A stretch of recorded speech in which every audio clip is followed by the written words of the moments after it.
ദൈവ സാന്നിധ്യം നിറഞ്ഞു നിൽക്കുന്ന ഈ സമയം ഒരു ജീവിത സാക്ഷ്യം നമ്മൾ കേൾക്കുകയാണ്. ഇന്ന് ജീവിത സാക്ഷ്യം നമ്മളോട് പങ്കുവെക്കുന്നത് ബ്രദർ സിബി മാത്യു ആണ്. എറണാകുളം സ്വദേശിയാണ്. അവിടെ ഡിവൈൻ മേഴ്സി എന്ന പേരിൽ ഒരു ശുശ്രൂഷ കേന്ദ്രം ഉണ്ട്. ആ ടീമിലെ പ്രധാന ശുശ്രൂഷകനാണ് അദ്ദേഹം.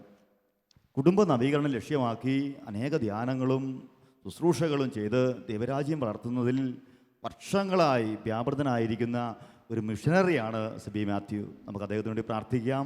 ദൈവം അദ്ദേഹത്തിലൂടെ നമ്മോട് സംസാരിക്കട്ടെ.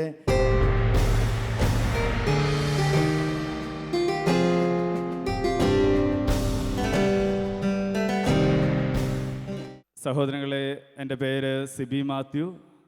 വയനാട് ജില്ലയിലെ പുൽപ്പള്ളി എന്ന സ്ഥലത്തിലെ കബിനിഗിരി എന്ന് പറയുന്ന ഒരു ഗ്രാമത്തിലാണ് ഞാൻ ജനിച്ചു വളർന്നത്. ആ ഗ്രാമത്തിലെ എൻ്റെ ജനനം ഇന്ന് എന്നെ എത്തിച്ചിരിക്കുന്നത് എറണാകുളം എന്ന് പറയുന്ന എല്ലാവർക്കും സുപരിചിതമായ ഒരു പട്ടണത്തിലേക്കാണ്. ദൈവത്തിൻ്റെ വചനം 1991 എൻ്റെ ജീവിതത്തെ ആകെ മാറ്റിമറിച്ചു. ചെറുപ്പം മുതൽ തന്നെ എൻ്റെ മാതാപിതാക്കൾ എന്നെ വിശ്വാസത്തിലും വിശുദ്ധിയിലൊക്കെ വളർത്തുന്നതിനു വേണ്ടി എല്ലാ സാഹചര്യങ്ങളും ഒരുക്കി. അങ്ങനെ നല്ലൊരു ക്രൈസ്തവ അന്തരീക്ഷത്തിലാണ് ഞാൻ വളർന്നു വന്നത്. എന്നിരുന്നാലും എൻ്റെ ജീവിതത്തെ സംബന്ധിച്ച് എൻ്റെ അപ്പനായ ദൈവത്തെ ഞാൻ കണ്ടുമുട്ടിയത് 1991 ഞാൻ +1 പഠിക്കുമ്പോൾ ഫാദർ പോൾ മുണ്ടോളിക്കൽ അച്ഛൻ നടത്തിയ ധ്യാനത്തിലാണ് എൻ്റെ അപ്പനായ ദൈവത്തെ, ഈ ഭൂമിയിൽ എനിക്ക് എന്തു കുറവുണ്ടെങ്കിലും അതൊന്നും യാതൊരു പ്രശ്നവുമില്ല, എൻ്റെ ജീവിതത്തിൽ എൻ്റെ അപ്പനുണ്ടെങ്കിൽ എനിക്ക് എന്തും നടത്തിത്തരാൻ അവൻ മാത്രം മതിയായവൻ എന്ന് തിരിച്ചറിഞ്ഞ് എൻ്റെ ജീവിതം 1991 എൻ്റെ സ്വർഗസ്ഥനായ അപ്പന് ഞാൻ സമർപ്പിച്ചു. ആ സമർപ്പണമാണ് സങ്കീർത്തനം 37:4 പറയുന്നത് പോലെ, നീ കർത്താവിൽ ആനന്ദിക്കുക, നിന്റെ ജീവിതത്തിലെ ആഗ്രഹങ്ങളും സ്വപ്നങ്ങളും അവൻ പൂർത്തീകരിച്ചു തരും. യെശയ്യായുടെ പ്രവചനം 40:30 വചനം എങ്ങനെയാണ് പറയുന്നത്? യുവാക്കൾ പോലും ശക്തിയേറ്റ് വീണേക്കാം, എന്നാൽ കർത്താവിൽ ആശ്രയിക്കുന്നവർ കഴുകന്മാരെ പോലെ ചെറുകടിച്ചു വരും. എനിക്കുണ്ടായിരുന്ന സ്വപ്നങ്ങൾ അതിൻ്റെ പൂർണ്ണതയിൽ നിറവേറ്റി തരാൻ ശക്തനായ ഒരപ്പൻ എനിക്കുണ്ട് എന്ന ബോധ്യം ആ ധ്യാനത്തിലൂടെ എനിക്ക് ലഭിച്ചു. അങ്ങനെ ഞാൻ ദേവഗിരി കോളേജിൽ നിന്നാണ് 1996 എൻ്റെ ഡിഗ്രി പഠനം പൂർത്തിയാക്കുക. അങ്ങനെ ഡിഗ്രി പഠനം പൂർത്തിയാക്കി എൻ്റെ ജീവിതത്തിൻ്റെ പരമപ്രധാനമായ ലക്ഷ്യം ഞാൻ എൻ്റെ പേരൻസിനോട് പറഞ്ഞു, എനിക്ക് കർത്താവിന് വേണ്ടി ഒരു മിഷണറി ആകണം. അങ്ങനെ ഒരു വർഷത്തെ എൻ്റെ പഠനമൊക്കെ ഡിസ്കണ്ടിന്യൂ ചെയ്ത് 96-97 ക്രിസ്തുവിന് വേണ്ടി ദേവഗിരി കോളേജിലും ഈ കോഴിക്കോട് ജില്ലയിലെ വിവിധ സ്ഥലങ്ങളിൽ ക്രിസ്തുവിന് വേണ്ടി സാക്ഷി ജീവിതം ആരംഭിച്ചു. ക്യാമ്പസുകളിൽ, ചേരി പ്രദേശങ്ങളിൽ, അനേക സ്ഥലങ്ങളിൽ ക്രിസ്തുവിന് വേണ്ടി ഓടി നടക്കാനായിട്ട് കർത്താവ് അനുവദിച്ചു. എന്നാൽ 97 എൻ്റെ ജീവിതത്തിൽ പിന്നീട് അങ്ങോട്ടുള്ള മുന്നേറ്റത്തിന് വേണ്ടി ഞാൻ ശ്രമിക്കുമ്പോൾ എന്നെ ഏറ്റവും കൂടുതൽ അലച്ച, അല്ലെങ്കിൽ എൻ്റെ മുമ്പിൽ ഏറ്റവും പ്രതിസന്ധിയായി നിന്നത് എൻ്റെ സാമ്പത്തികമായ വലിയ ബാധ്യതയായിരുന്നു. വീട്ടിൽ മുന്നോട്ട് പഠിപ്പിക്കണമെങ്കിൽ, നിങ്ങൾക്കറിയാം, നമ്മൾ കർഷക കുടുംബത്തിലാണ് ഞാൻ ജനിച്ചു വളർന്നത്. അതുകൊണ്ട് തന്നെ നല്ലൊരു സാമ്പത്തിക അവസ്ഥയില്ല. അങ്ങനെ 97 ഒരു രാത്രിയിൽ ഞാൻ പ്രാർത്ഥിച്ചുകൊണ്ടിരിക്കുമ്പോൾ അത്ഭുതകരമായ ദൈവത്തിൻ്റെ സാന്നിധ്യം എനിക്ക് അനുഭവപ്പെട്ടു.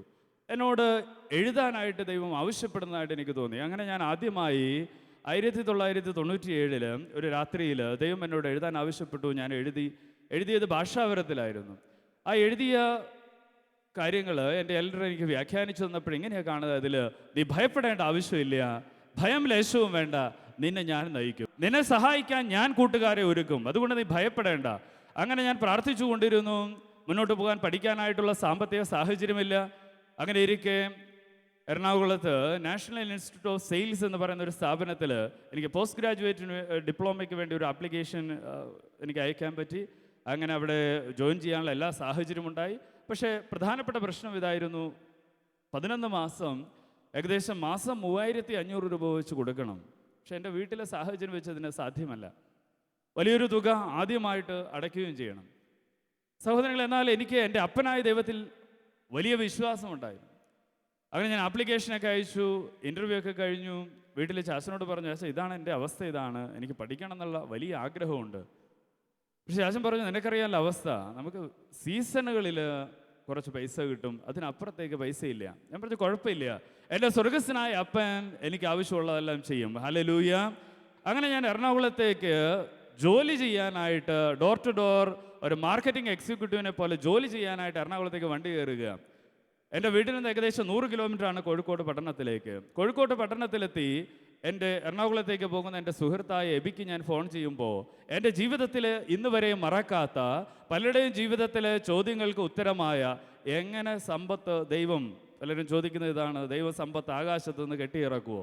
എന്നാൽ സഹോദരങ്ങൾ, എൻ്റെ ജീവിതത്തിൽ സംഭവിച്ചത് തികച്ചും വ്യത്യസ്തമായ, ഒരിക്കലും ഞാൻ പോലും പ്രതീക്ഷിക്കാത്ത രീതിയിൽ എൻ്റെ അപ്പൻ ഇന്നും ജീവിക്കുന്നുവെന്ന് അവൻ എനിക്ക് വെളിപ്പെടുത്തി തന്നു. സംഭവിച്ചിങ്ങനെയാണ്, ഞാൻ കോഴിക്കോട് KSRTC സ്റ്റാൻഡിൽ ഇറങ്ങി ഞാൻ എൻ്റെ ഫ്രണ്ടിന് ഫോൺ ചെയ്യുക. എബി എന്ന സുഹൃത്തിന് വീട്ടിലേക്ക് ഫോൺ ചെയ്യുമ്പോൾ എൻ്റെ ജീവിതത്തെ അതിശയിപ്പിച്ചുകൊണ്ട് ഫോൺ എടുത്ത് അവൻ്റെ അമ്മ എന്നോട് ഒരു സത്യം പറഞ്ഞു, എൻ്റെ മകനെ, നിനക്ക് വേണ്ടി എൻ്റെ മകൻ ഒരു ബ്ലാങ്ക് ചെക്കുമായി എറണാകുളത്തേക്ക് പോയിട്ടുണ്ട്, നിനക്ക് ആവശ്യമുള്ള പൈസ എഴുതിയെടുക്കാം. Hallelujah, hallelujah. എനിക്ക് മനസ്സിലായി, ഞാൻ സേവിക്കുന്നത് ഒരു മരിച്ച കർത്താവിനെയല്ല, ജീവിക്കുന്ന കർത്താവിനെയാണ്. അങ്ങനെ ഞാൻ പ്രയാണം സ്റ്റാർട്ട് ചെയ്യുക. അപ്പോഴും ഞാൻ എൻ്റെ അപ്പനോട് ചോദിച്ചു, എൻ്റെ അപ്പ, അടുത്ത 11 മാസം എങ്ങനെ ഞാൻ ഫീസ് അടയ്ക്കും? ആദ്യത്തെ ഗഡു ഓക്കെ, പിന്നെ 11 മാസം ആരെന്നെ സഹായിക്കും? എന്നോടുള്ള മറുപടി ഇതായിരുന്നു, ഞാൻ നിൻ്റെ അപ്പനാണെങ്കിൽ ഞാൻ നിന്നെ സഹായിക്കും. അങ്ങനെ സഹോദരങ്ങളെ, കണ്ണും പൂട്ടി എറണാകുളത്തേക്കുള്ള എൻ്റെ യാത്ര ആരംഭിച്ചു.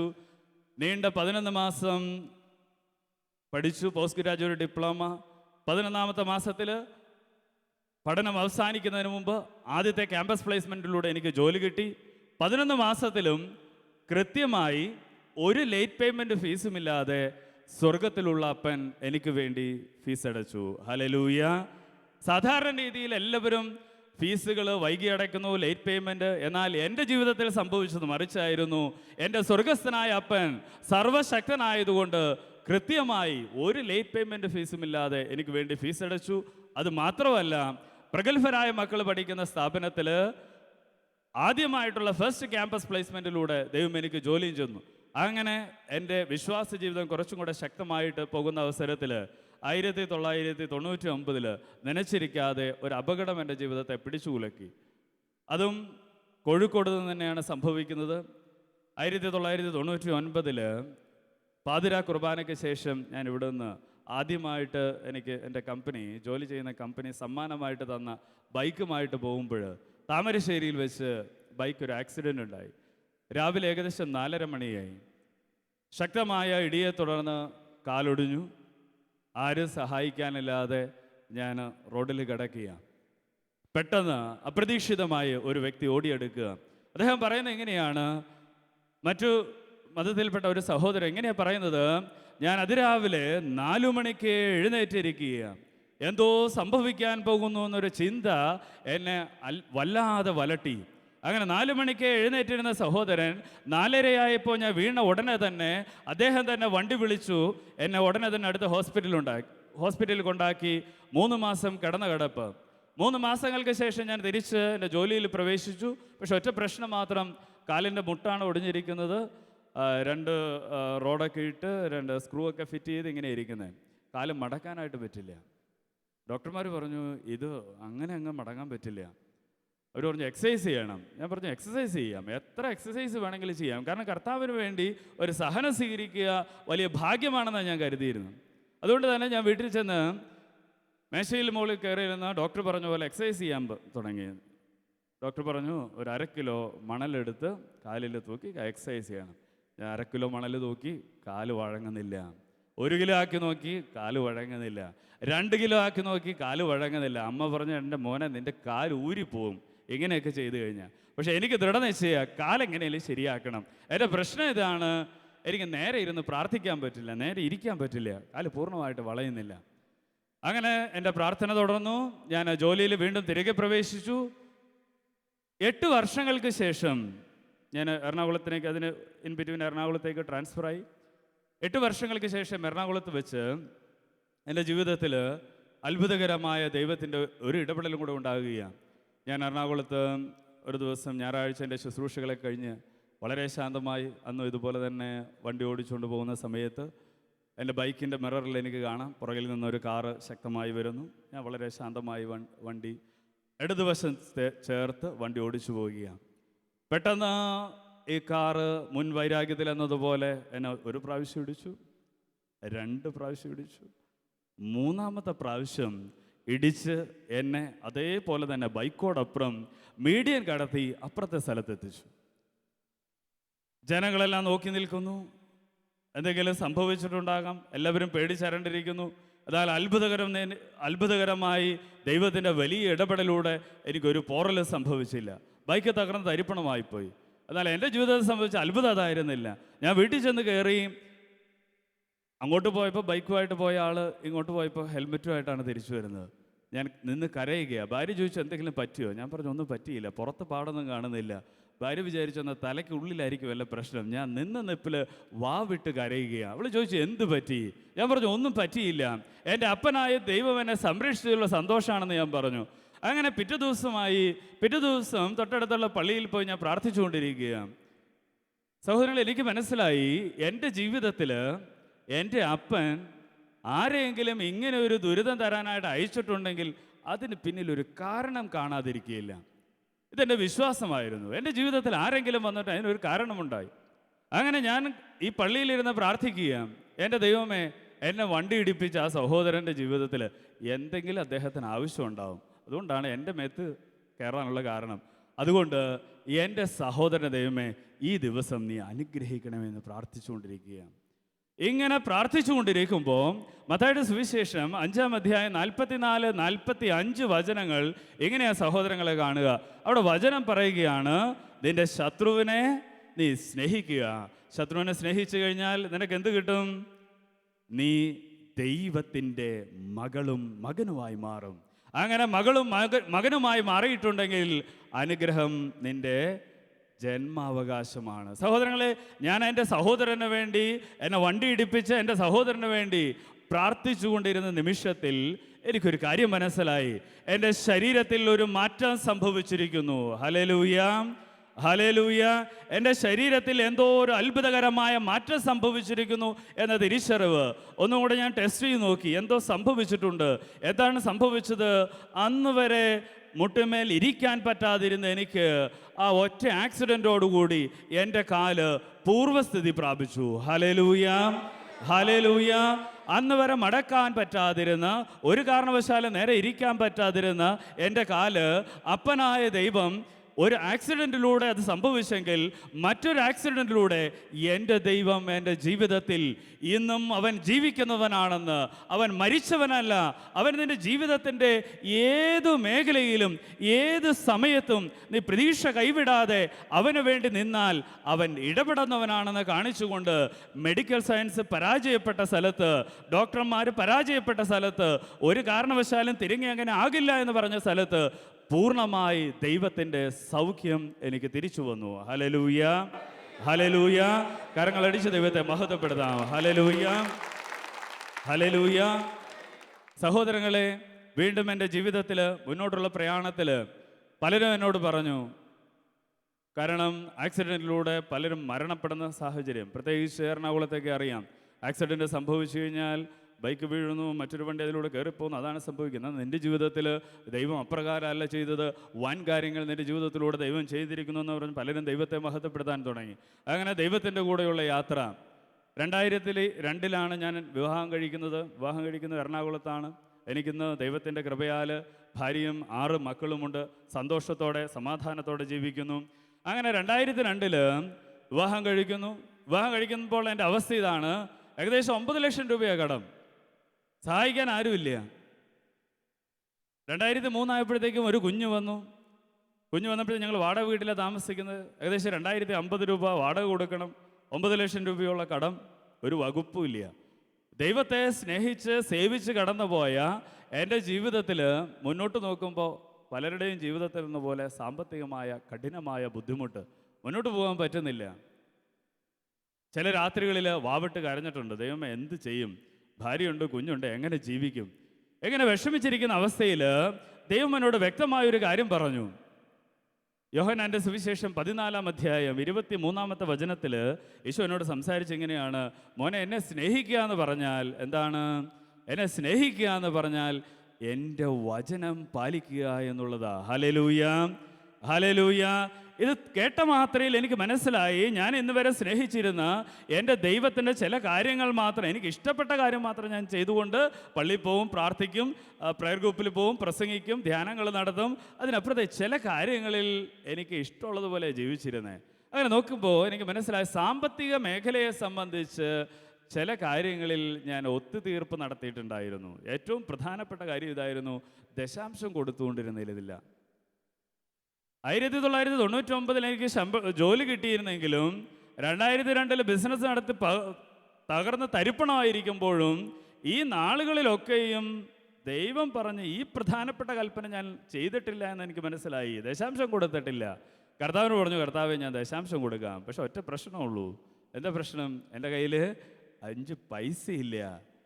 ചില രാത്രികളിൽ വീട്ടിൽ വരുമ്പോൾ ഭാര്യയ്ക്ക് മക്കൾക്ക് ഭക്ഷണം കൊടുക്കാൻ കാശില്ല. ഒരു ദിവസം എൻ്റെ സിം കാർഡ് വിറ്റു. BSNL സിം കാർഡ് 200 രൂപയ്ക്ക് വിറ്റിട്ടാണ് വീട്ടിലേക്ക് ഭക്ഷണം മേടിക്കുക. അങ്ങനെ അതികഠിനമായ സാമ്പത്തിക പ്രതിസന്ധിയിലൂടെ കടന്നു പോകുമ്പോൾ ഭാര്യ പറഞ്ഞു, അങ്ങനെയെങ്കിലും ഒരു കാര്യം ചെയ്യാം, ഞാൻ ജോലിക്ക് പോവാം. അവൾ CA ഇൻ്റർമീഡിയറ്റ് പഠിച്ച് LLB ഒക്കെ പഠിച്ച ആളാണ്. അങ്ങനെ ഞാൻ പറഞ്ഞു, നീ ജോലിക്ക് പോ, എൻ്റെ ബിസിനസ് കർത്താവ് അടുത്ത് തന്നെ ശരിയാക്കും. ബിസിനസ് നടത്തുന്നവരുടെ എല്ലാം ഒരു പ്രതീക്ഷയാണ്, ഇന്നല്ലെങ്കിൽ നാളെ ഇത് സംഭവം ശരിയാവും. പ്രാർത്ഥിക്കുന്നവരാണല്ലോ. ഇങ്ങനെ ഞാൻ പ്രാർത്ഥിച്ച ഒരു സ്ഥലത്ത് ഭാര്യ ജോലിക്ക് പോകാൻ തുടങ്ങി. അന്ന് എൻ്റെ ജീവിതത്തെ സ്പർശിച്ച് ഈ വചനം എനിക്ക് പാലിക്കുകയും ചെയ്യണം, ദശാംശം കൊടുക്കണം. പക്ഷേ കടക്കാർ എല്ലാ ദിവസവും ഫോൺ വിളിച്ച് തെറി പറയുന്നു, ആകപ്പാടെ പ്രശ്നങ്ങൾ. പക്ഷെ ഞാൻ കർത്താവിനോട് പറഞ്ഞു, എനിക്ക് ജീവനുണ്ടെങ്കിൽ ഞാൻ നിൻ്റെ വചനം പാലിക്കും കർത്താവേ. അങ്ങനെ വചനം പാലിക്കാൻ ഒട്ടും നിവൃത്തിയില്ല. പലരും ഉപദേശിച്ചു, കുഴപ്പമൊന്നുമില്ല, കർത്താവിനെല്ലാം അറിയാമല്ലോ. പക്ഷെ ഞാൻ പറഞ്ഞു, കർത്താവിനെ അറിയാമെങ്കിലും വചനം പാലിക്കണം, എൻ്റെ ദൈവത്തെ എനിക്ക് സ്നേഹിക്കണം. അങ്ങനെ സഹോദരങ്ങളെ അന്വേഷിച്ച് അവസാനം ഞാൻ പൈസ കണ്ടെത്തി.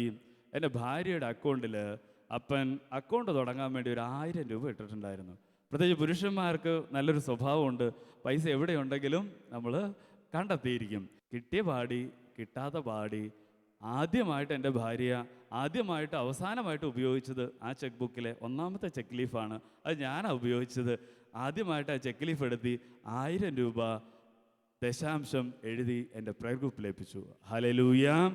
വിശ്വാസത്തിൻ്റെ ആദ്യത്തെ പ്രവൃത്തി. എന്നെ തെറി പറയുന്നവർ അനേകരുണ്ട്. 9 ലക്ഷം രൂപ കടമുണ്ട്, വീട്ടാനൊരു മാർഗ്ഗമില്ല, സഹായിക്കാനായിട്ട് ദൈവം ആരെയും സമ്മതിക്കുന്നുമില്ല. എറണാകുളത്തെ പട്ടണത്തിൽ ഒറ്റപ്പെട്ടൊരു ജീവിതം. എന്നാൽ എനിക്ക് ഉറപ്പുണ്ടായിരുന്നു, എൻ്റെ അപ്പൻ ആകാശം പിളർന്ന് ഇന്നലകളിൽ ഇറങ്ങി വന്ന അതേ അപ്പൻ ഈ കാര്യത്തിലും എന്നെ നിരാശപ്പെടുത്തുകയില്ല. അന്ന് തുടങ്ങി അവളുടെ ശമ്പളത്തിൽ നിന്ന് 2750 രൂപ വരുമാനമുള്ളപ്പോൾ 2050 രൂപ വാടക കൊടുക്കാനുള്ളപ്പോൾ ഞാനും ഭാര്യയും എൻ്റെ കുഞ്ഞും ജീവിക്കാൻ വേണ്ടി ഇതൊന്നും തികയില്ല എന്ന സത്യം തിരിച്ചറിഞ്ഞിട്ടും ദശാംശം കൊടുക്കൽ കൃത്യമായി നടന്നുകൊണ്ടിരുന്നു. ഇപ്പുറത്തെ വശത്ത് ചിലരുടെ തെറിയൊക്കെ ഇച്ചിരി കൂടാൻ തുടങ്ങി. എന്നാൽ അത്ഭുതം സംഭവിക്കാൻ തുടങ്ങി. 2 മാസം കഴിഞ്ഞു. 3ാമത്തെ മാസം എൻ്റെ ജോലി, ഞാൻ എൻ്റെ ബിസിനസ് പൂർണ്ണമായി നിർത്തി. 15000 രൂപ ശമ്പളത്തിൽ ജോലിക്ക് കയറി.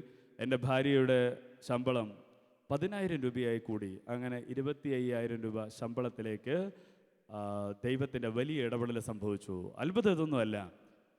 25000 രൂപയുണ്ടെങ്കിൽ നമുക്കൊന്നും തികയില്ല. കാരണം ഇപ്പുറത്തെ 9 ലക്ഷം രൂപ കടം നാട്ടുകാർക്ക് വീട്ടുകാർക്കെല്ലാം പലിശയ്ക്ക് കടം മേടിച്ചേക്കാം. എങ്ങനെ വീടും? ഒരു വഴിയില്ല. അങ്ങനെ ഇരിക്കുമ്പോൾ 2ാമത്തെ കുഞ്ഞ്, ഇങ്ങനെയൊക്കെ നടക്കുമ്പോൾ 2ാമത്തെ കുഞ്ഞ് വരിക. അതും ദൈവത്തിൻ്റെ ഒരു വചനമാണ്, മക്കളുണ്ടാകണം. ഇപ്പം എല്ലാ തലത്തിലും നമ്മൾ ദൈവത്തെ അനുസരിക്കുകയും വേണം. എങ്ങനെ ജീവിക്കും? തീരുമാനിച്ചു ദൈവത്തെ അനുസരിച്ച്. അപ്പോൾ 2ാമത്തെ കുഞ്ഞ് വന്നപ്പോഴേക്കും ഭാര്യയ്ക്ക് ദൈവത്തിൻ്റെ ഒരു വ്യക്തമായ ബോധ്യം അവൾക്ക് കിട്ടി. ഞാൻ ജീവിക്കുന്നത്, ഞാൻ ജനിക്കുന്നത് മക്കൾക്ക് വേണ്ടിയാ. അതുകൊണ്ട് എന്നോട് ഒരു രാത്രി പറഞ്ഞു, ഞാൻ ഇനി ജോലി ചെയ്യുന്നില്ല. Hallelujah, hallelujah. ഞാൻ പറഞ്ഞു, നീ ജോലി ചെയ്യേണ്ട ആവശ്യമില്ല. കാരണം നമ്മെ സൃഷ്ടിച്ചത് ദൈവമാണെങ്കിൽ, മക്കളെ തരുന്നത് ദൈവമാണെങ്കിൽ, എൻ്റെ അപ്പൻ സ്വർഗസ്ഥനായ പിതാവാണെങ്കിൽ അവൻ നമുക്ക് വേണ്ടതെല്ലാം ഒരുക്കി തരും. സന്തോഷത്തോടെ രാത്രികൾ പകലാക്കി പ്രാർത്ഥിക്കാൻ തുടങ്ങി. 25000 രൂപ ഇൻകം ഉണ്ടായിരുന്നത് ഒറ്റ മാസം കൊണ്ട് 15000 രൂപയിലേക്ക് കുറഞ്ഞു. എന്നാൽ സഹോദരങ്ങളെ, ദൈവത്തിൻ്റെ വചനം പരാജയപ്പെടില്ല എന്ന് എൻ്റെ അപ്പൻ സർവശക്തനായ അപ്പനാണെന്ന് ഒരിക്കൽ കൂടി തെളിയിച്ചുകൊണ്ട് ദൈവം ഇടപെട്ടു. 2 മാസം കഴിയും മുമ്പ് എനിക്ക് പ്രൊമോഷൻ. എൻ്റെ ശമ്പളം 15000 നിന്ന് 25000 രൂപയായി ദൈവം ഉയർത്തി. Hallelujah, hallelujah. എന്നിരുന്നാലും പ്രശ്നം തീരുന്നില്ല. 9 ലക്ഷം രൂപ കട ഇങ്ങനെ ഇരിക്കുക. പലരും വിചാരിക്കുന്നത് പോലെ തന്നെ ഞാനും വിചാരിച്ചു ഇതൊക്കെ വലിയൊരു സഹനമായിട്ട് ജീവിതാവസാനം വരെ കൊണ്ടു നടക്കാൻ. 9 ലക്ഷം രൂപ എങ്ങനെ വീട്ടും? ആര് തരും? ആരും സഹായിക്കാനില്ല. അല്ലെങ്കിൽ ആരെങ്കിലും നമ്മളെ സഹായിക്കണം. ഇങ്ങനെ ഇരിക്കുമ്പോൾ സഹോദരങ്ങളെ, ഞാൻ ജോലിയിൽ എനിക്ക് പ്രൊമോഷൻ കിട്ടി. 2006 ബൈബിളിൽ പറയുന്നത് പോലെ ഒരു ജൂബിലി വർഷം എൻ്റെ ജീവിതത്തിൽ ദൈവം ഇടപെട്ടു. 2006 അവസാനം നമ്മൾ സാലറിയൊക്കെ കഴിഞ്ഞ് 2006 അവസാനത്തിൽ കമ്പനി നമുക്ക് ഇൻകം ടാക്സിൻ്റെ ഒരു പേപ്പർ തരും, ഫോം 60. ഈ ഫോം 60 നിന്നപ്പോൾ എൻ്റെ കണ്ണെന്ന് തള്ളി. എന്താണ്? ഫോം 60യിൽ ഞാൻ ഗവൺമെൻറ്റിന് അടച്ചിരിക്കുന്ന പൈസ ഏകദേശം 2,70,75,000 രൂപ ഞാൻ ടാക്സ് അടച്ചിട്ടുണ്ട്. അപ്പോൾ എൻ്റെ ഇൻകം ആ ഒരൊറ്റ വർഷം 2006 എന്ന ജൂബിലി വർഷത്തിലെ എൻ്റെ ഇൻകം 12 ലക്ഷം രൂപ. Hallelujah, hallelujah. 25,000 രൂപ ശമ്പളം വെച്ച് മാസം 1 ലക്ഷം രൂപയായി എൻ്റെ ഇൻകത്തെ വളർത്തിക്കൊണ്ട് അത്ഭുതങ്ങൾ പ്രവർത്തിക്കുന്ന ദൈവം, ദൈവത്തെ സ്നേഹിക്കുന്ന ഒരുവനും പരാജയപ്പെടുകയില്ല എന്നും അവൻ മരിച്ചവനല്ല എന്നും ഒരിക്കൽ കൂടി എനിക്ക് വെളിപ്പെടുത്തി തന്നുകൊണ്ട് അത്ഭുതങ്ങൾ പ്രവർത്തിക്കുന്ന ദൈവം എൻ്റെ ജീവിതത്തിലേക്ക് അടുത്തതായി കടന്നു വന്നു. അങ്ങനെ എൻ്റെ സാമ്പത്തിക മേഖലയിൽ വലിയ വിടുതൽ സംഭവിച്ചു. Hallelujah, hallelujah. അതുകൊണ്ട് കടങ്ങളില്ലാതെ, 1 രൂപ പോലും കടമില്ലാതെ ദൈവം എന്നെ അത്ഭുതകരമായി വഴി നടത്തുന്നു. ഹല്ലേലൂയ. കരങ്ങൾ അടിച്ച് ദൈവത്തെ, അത്ഭുതങ്ങൾ പ്രവർത്തിക്കുന്ന ഈ ദൈവത്തെ നമുക്ക് മഹത്വപ്പെടുത്താം. Hallelujah, hallelujah. വീണ്ടും സഹോദരങ്ങളെ, ജീവിതം മുന്നോട്ട് പോകുമ്പോൾ എനിക്ക് തിരിച്ചറിവുണ്ടായിരുന്നു, എൻ്റെ ദൈവം ഇനിയും എന്നെ അനേകം സ്ഥലങ്ങളിലേക്ക്, അനേകം നാളുകളിലേക്ക്, അനേകം അവസ്ഥകളിലൂടെ കൊണ്ടുപോകാൻ പോകുന്നു. അങ്ങനെ ഇരിക്കെ എൻ്റെ ജീവിതത്തിൽ മറ്റൊരു അത്ഭുതകരമായ ഇടപെടലുണ്ടായി. കഴിഞ്ഞ വർഷത്തിലാണത് സംഭവിച്ചത് ഇങ്ങനെയാണ്. കഴിഞ്ഞ വർഷം നിങ്ങൾക്കെല്ലാവർക്കും അറിയാവുന്നതുപോലെ നല്ല മഴക്കാലമായിരുന്നു. എൻ്റെ വീട് ഞാൻ പറഞ്ഞു വയനാട്ടിലാണ്. വയനാട്ടിൽ നല്ല മഴക്കാലത്ത് കുളങ്ങളും കിണറുകളൊക്കെ നല്ലപോലെ നിറഞ്ഞു കലക്കുന്ന സമയം. അങ്ങനെ ഞാൻ എൻ്റെ ആൻറ്റിയുടെ വീട്ടിൽ മഴക്കാലം ആഘോഷിക്കാൻ പോവുക. അന്ന് എനിക്ക് 5 കുട്ടികളാണ് ഉള്ളത്. 5 കുട്ടികളുമായി മഴക്കാലം ആഘോഷിക്കുന്നു, അവധിക്കാലം അല്ല അടിച്ചു പൊളിച്ച് ആഘോഷിക്കുന്നു. അങ്ങനെ ആൻറ്റിയുടെ വീട്ടിൽ ചെന്നപ്പോൾ ആൻറ്റിയുടെ വീടിൻ്റെ അടുത്ത് ഒരു 18 അടി താഴ്ചയുള്ള കിണറുണ്ട്. അങ്ങനെ 18 അടി താഴ്ചയുള്ള കിണറിൻ്റെ അവസ്ഥ ഇതാണ്, 18 അടിയും മുഴുവൻ വെള്ളമാണ്. അങ്ങനെ ഞാനും എൻ്റെ 3ാമത്തെ കുട്ടിയും കൂടെ ഈ കിണറിൻ്റെ അടുത്ത് ഇങ്ങനെ ഇരിക്കുമ്പോൾ അബദ്ധവശാൽ ഞാൻ മറിഞ്ഞ് കിണറ്റിൻ്റെ ഉള്ളിലേക്ക് പോയി. കിണറ്റിൻ്റെ ഉള്ളിലേക്ക് പോയി കഴിഞ്ഞാൽ അവസ്ഥ നമുക്കറിയാം. സാഹചര്യം ഇതാണ്. പ്രത്യേകിച്ച് അവിടെയൊക്കെ അടുത്തടുത്തല്ല വീടുകളിൽ തമ്മിൽ 1-2 ഏക്കറിനുള്ളിലാണ് ഒരു വീടുള്ളത്. കിണറാണെങ്കിൽ 18 അടി താഴ്ച. എനിക്കുണ്ടായിരുന്ന ആകപ്പാടെ ഒരു ആശ്വാസം എന്ന് പറയുന്നത് എനിക്ക് നീന്തലും അറിയില്ല. ഹല്ലേലൂയ. വയനാട്ടിലൊക്കെ ജനിച്ചും ജീവിച്ചും, പക്ഷെ നീന്തൽ അറിയില്ല. അങ്ങനെ കിണറ്റിൻ്റെ ആഴങ്ങളിലേക്ക് ഞാൻ പോകുന്ന സമയത്ത് എനിക്ക് മനസ്സിലായി ആരും എന്നെ സഹായിക്കാനില്ല. ചുറ്റുവട്ടത്ത് ആണുങ്ങളായിട്ട് ആരുമില്ല. ഏകദേശം സന്ധ്യ മയങ്ങുന്ന സമയം, ഒരാൾ പോലും ഇല്ല. മുകളിലുള്ളത് എൻ്റെ ആൻറ്റിയും എൻ്റെ 3ാമത്തെ മോനും മാത്രമേ ഉള്ളൂ. അവൻ നിലവിളിക്കുന്നുണ്ട്, അപ്പാ അപ്പാ എന്ന് വിളിച്ച് കാറുന്നുണ്ട്. ആൻറ്റി വിളിക്കുന്നുണ്ട്. നമുക്ക് ഈ അവസ്ഥയിൽ നിന്ന് പുറത്തു വരിക ഒരു സാധ്യമല്ല. 1ാമത്തെ പ്രാവശ്യം മുകളിലേക്ക് പൊങ്ങി വന്നു. കിണറ്റിൻ്റെ ഒത്ത നടുവിൽ തന്നെ.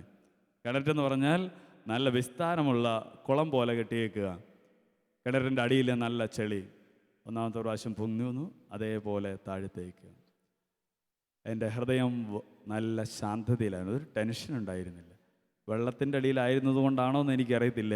ഒരു ടെൻഷനും ഇല്ലാതെ ഞാൻ 2ാമത്തെ പ്രാവശ്യം താഴത്തേക്ക് പോകുന്ന സമയത്ത് തൊട്ട് മുമ്പത്തെ ആഴ്ചകളിൽ ഞാൻ എൻ്റെ പ്രയർ ഗ്രൂപ്പുകളിൽ പറഞ്ഞ ഒരു വചനം എൻ്റെ മനസ്സിലേക്ക് എൻ്റെ അപ്പൻ എന്നെ ഓർപ്പിച്ചു തരിക. അതിങ്ങനെയാണ്.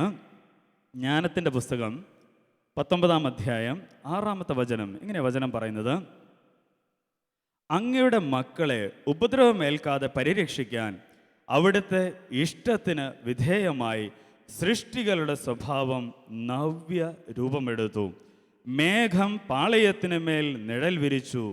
ജലം നിറഞ്ഞു കിടന്നിടത്ത് വരണ്ട ഭൂമി.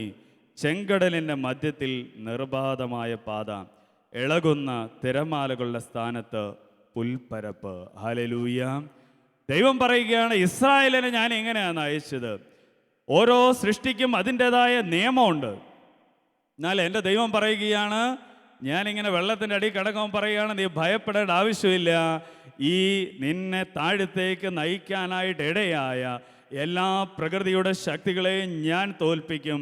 കാരണം ഞാൻ നിൻ്റെ അപ്പനായ ദൈവമാണ്. Hallelujah, hallelujah. എനിക്ക് മനസ്സിലായി, അവൻ എൻ്റെ അപ്പനായ ദൈവമാണെങ്കിൽ ഈ സമയത്ത് ഇടപെടാനായിട്ട് അവന് സാധിക്കും എന്ന വലിയ ബോധ്യം എൻ്റെ ജീവിതത്തിലുണ്ടായി. പെട്ടെന്ന് തന്നെ ഒരു അത്ഭുതം സംഭവിച്ചു. സഹോദരങ്ങളെ, എങ്ങനെയാണ് സംഭവിച്ചത്? ഈ കിണറ്റിൻ്റെ അടിയിൽ നിന്ന് ആരോ എന്നെ പുഷ് ചെയ്യുന്നത് പോലെ ഒറ്റ തള്ളല. ഹല്ലേലൂയ. ഒറ്റ സെക്കൻഡ് കൊണ്ട് അത്ഭുതകരമായ രീതിയിൽ കിണറിൻ്റെ സൈഡിൽ തന്നെ ഞാൻ പൊങ്ങുകയും ആരോ എന്നെ തെറിപ്പിച്ചാൽ എന്നതുപോലെ ഒരു ശക്തി കൊണ്ട് ഒറ്റ സെക്കൻഡ് കൊണ്ട് ഞാൻ മുകളിലെത്തി. ഈ ഭൂമിയിലുള്ള ഒരു മനുഷ്യൻ്റെ ഒരക്കൈ പോലും സഹായമില്ലാതെ ഞാൻ രക്ഷപ്പെട്ടു. ഈ വചനമാണ് എന്നെ സ്ട്രൈക്ക് ചെയ്ത് ഞാൻ പുറത്തു വന്ന് ഡ്രസ്സൊക്കെ മാറി തിരിച്ച് വീട്ടിൽ ചെന്നു. വീട്ടിൽ ചെന്നപ്പോൾ എൻ്റെ ഭാര്യ ചോദിച്ചു, ഇതെന്ത് പറ്റി ഡ്രസ്സ് മാറി വന്നിരിക്കുന്നത്? ഞാൻ പറഞ്ഞു, ഡ്രസ്സൊന്നും മാറിയത് എന്ത് പറ്റി? ഇട്ട ഡ്രസ്സല്ലല്ലോ തിരിച്ചു വരുമ്പോൾ. ഞാൻ പറഞ്ഞു, ഇങ്ങനെ ചെറുതായിട്ട് കിണറ്റിലൊന്ന് പോയി. അമ്മ ചോദിച്ചു, ഏത് കിണറ്റിൽ? ഇന്ന കിണറ്റിൽ. എല്ലാവരും ആവിട്ട് നിലവിളിക്കാൻ തുടങ്ങി. ഇതെങ്ങനെ സംഭവിക്കും? മനുഷ്യന് ഇത് അസാധ്യമാണ്. എന്നാൽ എൻ്റെ ദൈവം എന്നെ പഠിപ്പിച്ചു. പുറപ്പാടിൻ്റെ പുസ്തകം 9-ാമത്തെ അധ്യായം 16-ാമത്തെ വചനത്തിലൂടെ ദൈവം എന്നോടൊരു കാര്യം പറഞ്ഞു. പുറപ്പാടിൻ്റെ പുസ്തകം 9:16 ഇങ്ങനെയാണ് പറയുന്നത്, എൻ്റെ ശക്തി നിനക്ക് കാണിച്ചു തരാനും അങ്ങനെ എൻ്റെ നാമം ലോകം മുഴുവനും പ്രഘോഷിക്കപ്പെടാനും വേണ്ടിയാണ് ഞാൻ നിന്നെ ജീവിക്കാൻ അനുവദിച്ചത്. Hallelujah, hallelujah. നിനക്കൊരു ജീവിതം കൂടെ തരികയാ. ആദ്യത്തിൽ ഒരു ആക്സിഡൻ്റ് ഉണ്ടായി, ദൈവം എന്നെ രക്ഷിച്ചു, അത്ഭുതം സംഭവിപ്പിച്ചു. രണ്ടാമത്തെ അതിലും വലിയ ജീവനെടുക്കുന്ന രണ്ടാമത്തെ അപകടം. എന്നാൽ ദൈവത്തിൻ്റെ വലിയ ഇടപെടലിലൂടെ ദൈവം എന്നോട് പറഞ്ഞു, ഞാൻ നിന്നെ ജീവിക്കാൻ അനുവദിക്കുന്നുണ്ടെങ്കിൽ അതിന് പിന്നിലുള്ളൊരു കാരണം ഇതാണ്, ഇതാ നീ എൻ്റെ മഹത്വമായി മാറണം. Hallelujah, hallelujah. സഹോദരങ്ങളെ, ഇങ്ങനെ ഞാൻ വീണ്ടും എൻ്റെ ജീവിതം തുടർന്നുകൊണ്ടിരിക്കുകയാണ്. പ്രത്യേകിച്ച് ഞാൻ എറണാകുളത്ത് പഞ്ചാബ് നാഷണൽ ബാങ്ക് എന്ന് പറയുന്ന ഒരു ബാങ്കിൻ്റെ ഇൻഷുറൻസ് ഡിവിഷനിൻ്റെ സീനിയർ മാനേജറായിട്ടാണ് വർക്ക് ചെയ്തുകൊണ്ടിരുന്നത്. ഞാൻ ആ സമയത്ത് ഇങ്ങനെ ജോലി ചെയ്തുകൊണ്ടിരിക്കുമ്പോഴും പ്രാർത്ഥനയിൽ നല്ല രീതിയിൽ പ്രാർത്ഥിച്ചുകൊണ്ടിരിക്കുന്നു. അങ്ങനെ ഇരിക്കെ ഒരു പ്രത്യേകമായൊരു സാഹചര്യം ഉണ്ടായി. സാഹചര്യം ഇതാണ്, എന്നെ ജോലിയിൽ നിന്ന് ഏകദേശം പിരിച്ചുവിടേണ്ട ഒരു അവസ്ഥയിലേക്ക് വന്നു.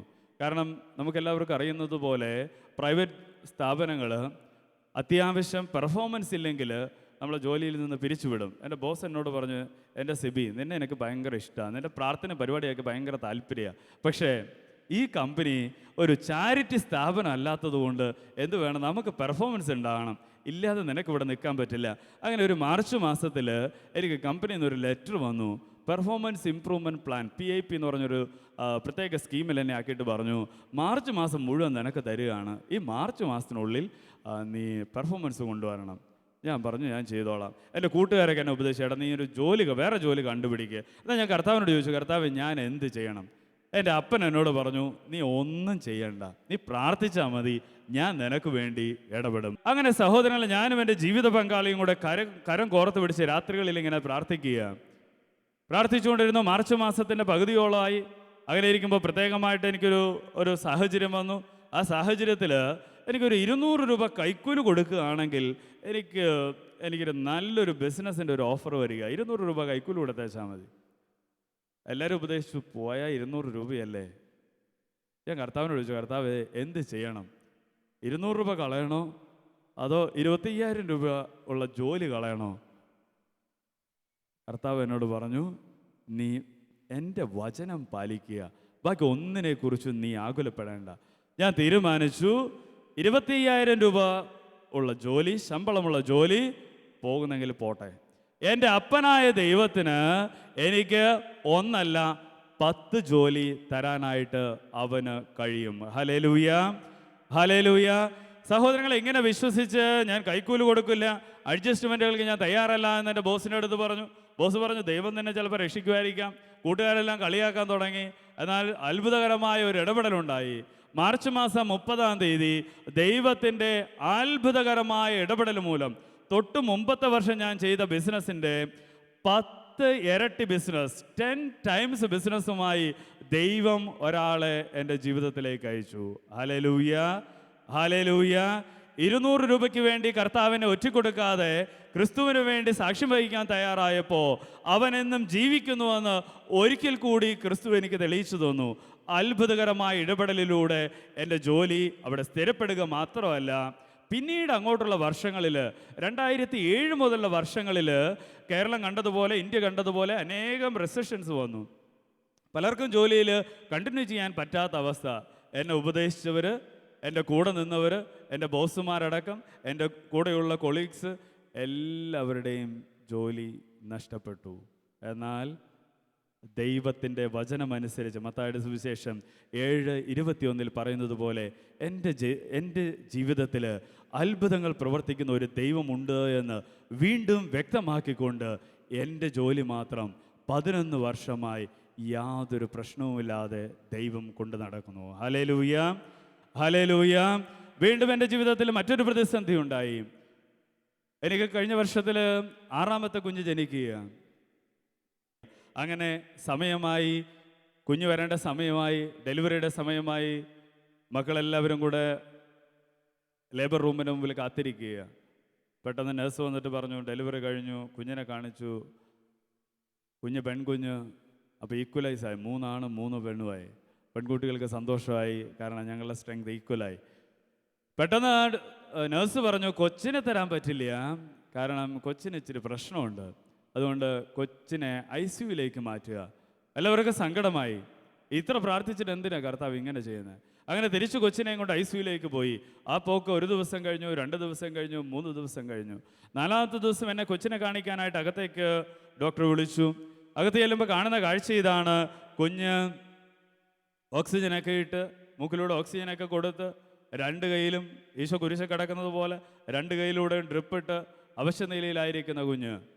ഡോക്ടർ പറഞ്ഞു, കുഞ്ഞിൻ്റെ സ്ഥിതി ഇത്തിരി ബുദ്ധിമുട്ടില്ല. ഹല്ലേലൂയ. ഞാനും എൻ്റെ ജീവിത പങ്കാളിയും മക്കളും എല്ലാം ഒരുമിച്ച് തീക്ഷ്ണതയോടെ പ്രാർത്ഥിക്കാൻ തുടങ്ങി. എന്തുകൊണ്ട് ദൈവം ഇത് അനുവദിക്കുന്നു? എന്നാൽ സഹോദരങ്ങളെ, എൻ്റെ ജീവിതത്തിൽ ദൈവം ഇടപെട്ടത് മറ്റൊരു രീതിയിലായിരുന്നു. ഇങ്ങനെ പ്രാർത്ഥിച്ചുകൊണ്ടിരിക്കുമ്പോൾ ദൈവം എന്നോട് ചോദിച്ചു, എൻ്റെ മോനെ, നീ പ്രാർത്ഥിക്കുന്നതിൻ്റെ വേദന എനിക്ക് മനസ്സിലായി, അമ്മയുടെ വേദന എനിക്ക് മനസ്സിലായി, അപ്പൻ്റെ വേദന മനസ്സിലായി, മക്കളുടെ വേദന മനസ്സിലായി. എന്നാൽ എൻ്റെ മോനെ, നിനക്കറിയാവോ, എൻ്റെ കാൽവരിയുടെ ബലി ഇന്നും പൂർത്തിയാക്കപ്പെടാതെ അനേകം ആളുകൾ പാപത്തിൽ ജീവിക്കുമ്പോൾ, അവർ സ്വർഗത്തിലേക്ക് വരാതിരിക്കുമ്പോൾ ഒരപ്പൻ്റെ വേദന നിനക്ക് മനസ്സിലാക്കാം. ഈശോയുടെ അന്ന് ഞാൻ പറഞ്ഞു, ഈശോയെ, എനിക്ക് മനസ്സിലായി. ഈ വേദനകൾ മുഴുവൻ കുഞ്ഞിൻ്റെ ശരീരത്തിൽ കുത്തിവെക്കാത്തതായി 1 ഇഞ്ച് സ്ഥലം പോലും ബാക്കിയില്ല, മുഴുവൻ കുത്തി നശിപ്പിച്ചിരിക്കുന്നു. ആ രാത്രി ഈ വേദന മുഴുവൻ ലോകത്തിന് വേണ്ടി സമർപ്പിച്ച് പ്രാർത്ഥിച്ചു. പിറ്റേ ദിവസമാണ് അത്ഭുതം നടക്കുക. പിറ്റേ ദിവസം നടന്ന അത്ഭുതം ഇതാണ്. ഡോക്ടറുമായി സംസാരിച്ചു കൊണ്ടിരിക്കുമ്പോൾ പെട്ടെന്ന് ഡോക്ടർ നഴ്സിനോട് പറയുന്നത് കേട്ടു, തൊട്ടടുത്ത് ബെഡിൽ കിടക്കുന്ന കുഞ്ഞ് ഏകദേശം 750 ഗ്രാം ഭാരമുണ്ട്. അവൻ്റെ അമ്മ വന്ന് പറയുകയാണ്, കുഞ്ഞിനെ ഇനി ഞങ്ങൾക്ക് വേണ്ട. ഡോക്ടറോട് ഞാൻ ചോദിച്ചു, എന്താണ് ഡോക്ടറെ പ്രശ്നം? ഡോക്ടർ പറഞ്ഞു, കുഞ്ഞിന് മാരകമായ അസുഖമാണ്, അർജൻറ്റായിട്ട് എമർജൻസി ഓപ്പറേഷൻ വേണം, 10-20,000 രൂപ ചെലവഴിക്കേണ്ടി വരും. പക്ഷേ അപ്പനും അമ്മയ്ക്കും കുഞ്ഞിനെ ഇനി അങ്ങോട്ട് മുടക്കാനായിട്ട് പൈസയില്ല, കുഞ്ഞിനെ വേണ്ട എന്ന് പറയുകയാണ്. ഞാൻ ഡോക്ടറോട് പറഞ്ഞു, ഡോക്ടറെ ഞാൻ സംസാരിക്കാം. അങ്ങനെ അപ്പനും അമ്മയായിട്ട് സംസാരിച്ചു. അവരുടെ നിലപാടിൽ നിന്ന് മാറാൻ തയ്യാറല്ല, അവർക്ക് പൈസ മുടക്കാനില്ല. ഞാൻ പറഞ്ഞു, ഡോക്ടർ കുഴപ്പമില്ല, എത്ര പൈസ വന്നു കഴിഞ്ഞാലും ഞങ്ങൾ നോക്കിക്കൊള്ളാം. 6 കുഞ്ഞിനെ തന്ന ദൈവത്തിന് 7ാമത്തെ കുഞ്ഞിനെ പോഷിപ്പിക്കാനായിട്ട്, അവരെ നോക്കാനായിട്ട് വേറൊന്നിൻ്റെ ആവശ്യമില്ല. കാരണം എൻ്റെ അപ്പൻ ശക്തനായ, സർവശക്തനായ അപ്പനാണ്. ഹല്ലേലൂയ. ഡോക്ടറോട് ഞാൻ പറഞ്ഞു, എത്ര രൂപ ചിലവ് വന്നു കഴിഞ്ഞാലും ഡോക്ടർ പേടിക്കേണ്ട ആവശ്യമില്ല, ബില്ലെല്ലാം എൻ്റെ പേരിൽ അടച്ചേരെ. ഹല്ലേലൂയ. അന്ന് തൊട്ട് 1 മാസം കുഞ്ഞ് ICUവിൽ. ഈ കുഞ്ഞിനെ ദൈവത്തിൻ്റെ അത്ഭുതകരമായ ഇടപെടനാൽ ഞങ്ങൾ പ്രാർത്ഥനാ ഗ്രൂപ്പ്, ഞങ്ങൾ മിനിസ്ട്രി എല്ലാവരും കൂടെ ചേർന്ന് പൈസ പിരിച്ച് അത്ഭുതകരമായ രീതിയിൽ കുഞ്ഞിനെ രക്ഷിച്ചു. അപ്പനും അമ്മയ്ക്കും കുഞ്ഞിനെ വേണ്ടായിരുന്നുവെങ്കിലും അത്ഭുതകരമായ രീതിയിൽ ഇന്ന് കുഞ്ഞ് ജീവിക്കുന്നു. ആ കുഞ്ഞിനെ എടുത്ത്, കുഞ്ഞ് 1 മാസത്തിന് ശേഷം ICUവിൽ നിന്ന് പുറത്ത് വന്നപ്പോൾ അമ്മ കുഞ്ഞിനെ എടുത്ത് കരങ്ങളിൽ തന്നിട്ട് പറഞ്ഞു, ഈ കുഞ്ഞ് ഇനിമേൽ ഞങ്ങളുടേതല്ല, നിങ്ങളുടേതാണ്. ഹല്ലേലൂയ. എനിക്ക് മനസ്സിലായി. 8 ദിവസം എൻ്റെ കുഞ്ഞ് ഐസിയുവിൽ കിടന്നപ്പോൾ, അവളുടെ ശരീരത്തിൽ ആകമാനം മുറിവേൽപ്പിച്ചപ്പോൾ എൻ്റെ അപ്പനായ ദൈവം, എന്നെ സ്നേഹിക്കുന്ന ദൈവം എന്തിനു വേണ്ടി ഇത് വരുത്തി വെച്ചു എന്ന് മനസ്സിലായപ്പോൾ ഇത് മനസ്സിലായി, ഈ കുഞ്ഞിൻ്റെ ജീവന് വേണ്ടി എൻ്റെ കുഞ്ഞ് 8 ദിവസം സഹിക്കാനായിട്ട് എൻ്റെ അപ്പനായ ദൈവം അനുവദിച്ചു. ഹല്ലേലൂയ. ഇങ്ങനെ അനേകം തവണ അനേക രീതിയിൽ എൻ്റെ അപ്പനായ ദൈവം എൻ്റെ ജീവിതത്തിൽ, എൻ്റെ 6 മക്കളുടെ ജീവിതത്തിൽ ഇടപെടുന്ന കണ്ടപ്പോൾ എനിക്ക് മനസ്സിലായി, ഇനി സമയം വൈകിക്കൂടാ. പുറപ്പാട് പുസ്തകം 9-ാം അധ്യായം 16-ാമത്തെ വചനം വീണ്ടും എൻ്റെ ജീവിതത്തെ സ്വാധീനിച്ചു തുടങ്ങി.